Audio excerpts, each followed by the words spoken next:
I'm Sophia. I work at a fintech startup called Sendit. What I do there is I work under the partnerships team and also as chief of staff to the local managing director.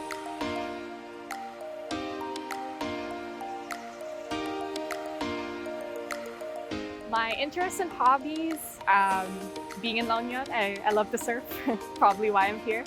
I also like reading, music, playing the piano.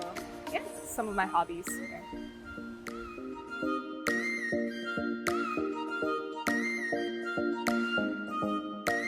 So I've been living in La Union starting July of last year. So I've been going back and forth. So I guess now would be about like my fourth month of living here.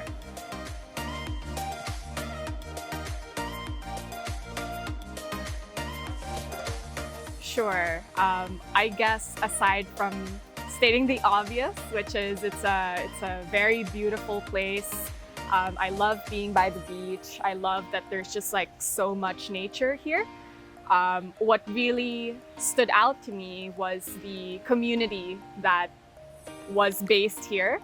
Not only people like me who work remotely, but also people who've lived here for a couple of years and decided to migrate here, people who, of course, grew up here, the locals. So I guess the community, I just find it so vibrant and warm and welcoming, which is always what makes me come back to La Union.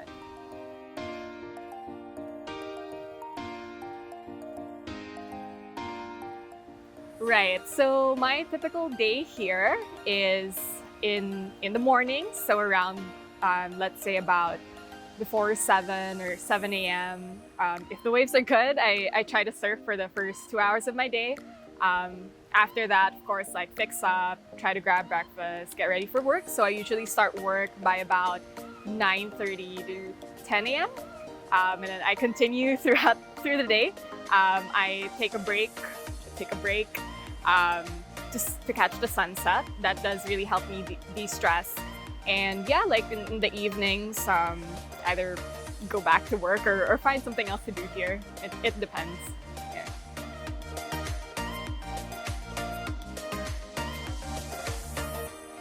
I think in general, cost of living in La Union is a lot cheaper, primarily because, of course, at the end of the day, it's a province. But at the same time, since this area in particular is very tourist driven, it can also be very commercialized. So I guess it also depends on the person, on, paano na lang yung diskarte, where you eat, what you end up doing, and how you budget that accordingly to what you're able to do. But in general, again, I think if you are able to find something that works for you, I think the budget shouldn't be an issue. Yeah.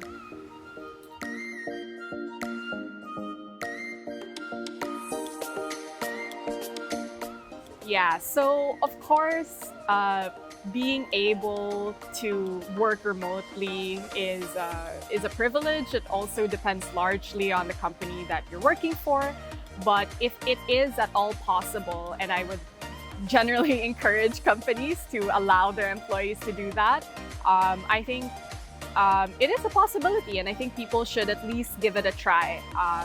I would say that at the end of the day, it might not be for everybody, but it's at least worth a try. And if you like it, then you really like it. It would feel like you're on a constant vacation, but not really, of course, because you're actually, doing real work at the end of the day. So yeah.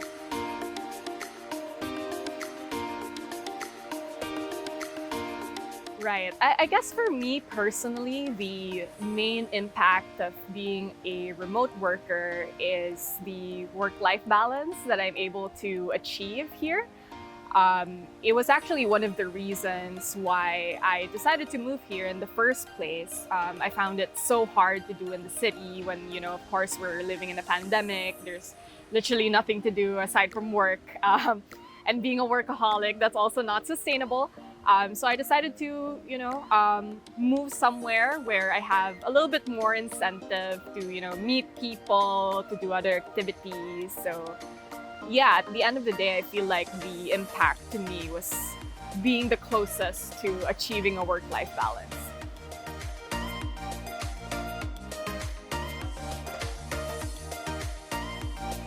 Right. Of course, there are a number of challenges. I'd say, firstly, um, especially when you start trying this out for the first time, it can be challenging in a sense that you put yourself in an unfamiliar environment. You'll have to figure things out, where to go, where to eat, how to do your daily routine. So it does take a little bit of an adjustment time, which does have its own challenges if you're doing that together with your day-to-day work.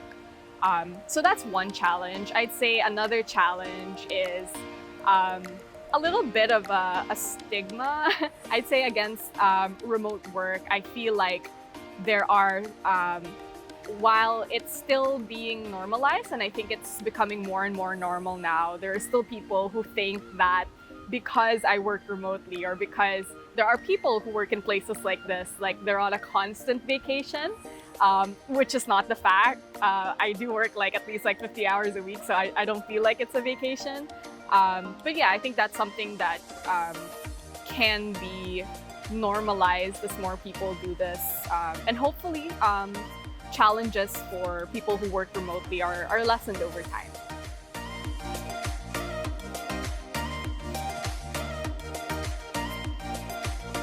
Sure.